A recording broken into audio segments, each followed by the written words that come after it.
Looking down at it from the air, you might not guess that southern Idaho is a desert. The big green circles are crop fields. They get their water from a vast irrigation system of underground pipes and giant sprinklers. This is one of the most productive farm areas in the United States, and one of the principal sources of a food crop that feeds millions of people: the potato. The desire, I think, that the potato has evolved to gratify, in large part, is our desire for control. Control over our fate.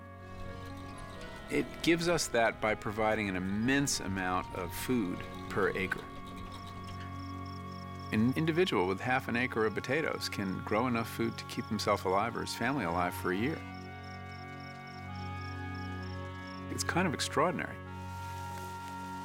When you lift up the soil and you see these beautiful potatoes that are so nutritious growing underneath them, it's really, exciting to see how productive and how amazing this crop is, that it can take this little tiny plant and produce this great food. The story that we've been telling so far is the story of the symbiotic relationship between humans and plants.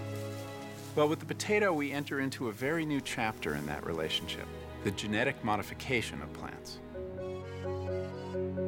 For the first time, we are taking genes from one distant species and introducing it into another.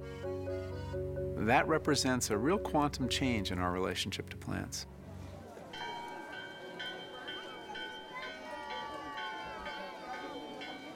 Our relationship to the potato began in the Andes Mountains of South America.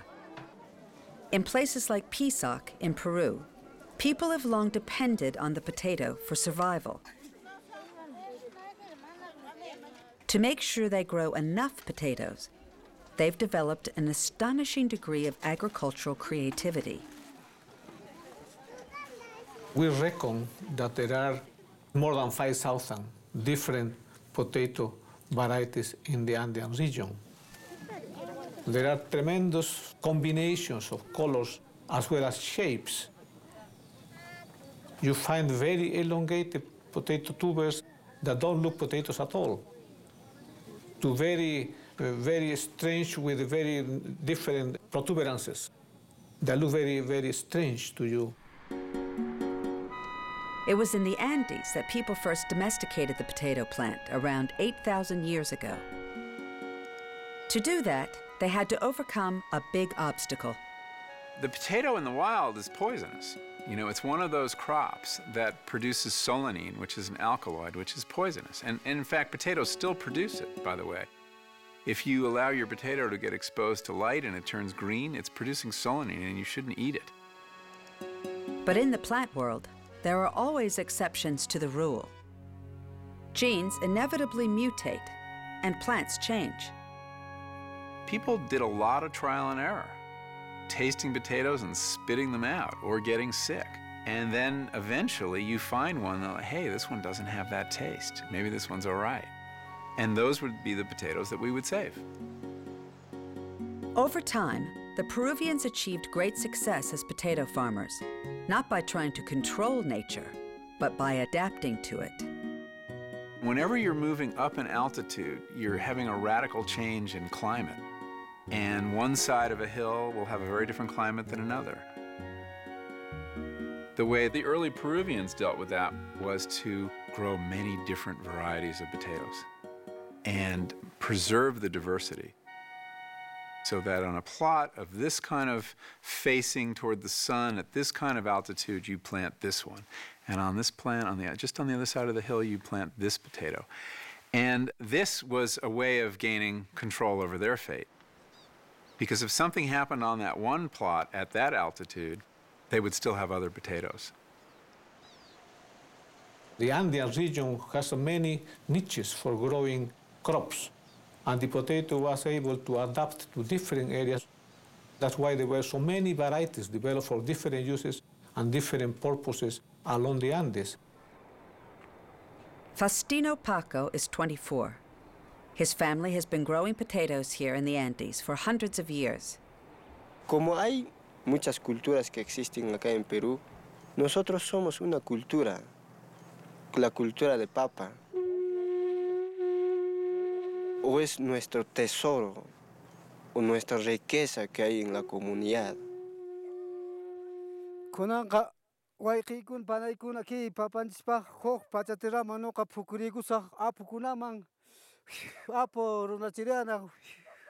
Kay sumaqta papata chay phukurikamuniykiwan saninchaynikiwan kunan papata huqarisaqku kuhichaysaqku.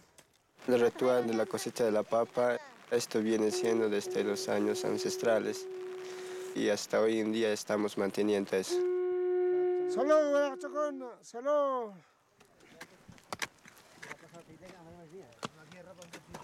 Nuestra comunicación es con la Pachamama porque nosotros vivimos en la Pachamama tierra y vivimos de la Pachamama. These Andean farmers are the descendants of one of the great civilizations of history, the Incas.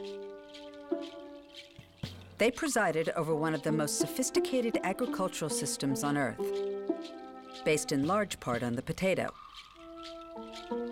But when the Spanish invaded in the 16th century, they destroyed the Inca Empire and set the potato, and our relationship with it, on a new phase of its journey. When the potato got to Europe, it changed the course of European history. Before the potato, the northern tier of Europe, the population was relatively small and was held back by regular famines caused by failures of the grain harvest. The further north you go, the dicier it is to grow wheat. And so the center of gravity in Europe before the potato was the Mediterranean, where you could grow grain more reliably. The potato did very well at the more northerly areas. It did very well in wetter areas. And it did very well in really poor soils. So suddenly there was this vast new source of calories that could underwrite the growth of the population, such as never would have happened without the potato.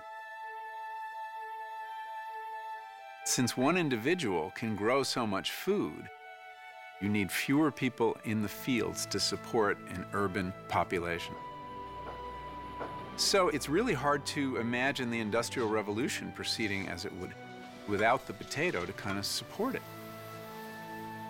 This New World food remade the Old World.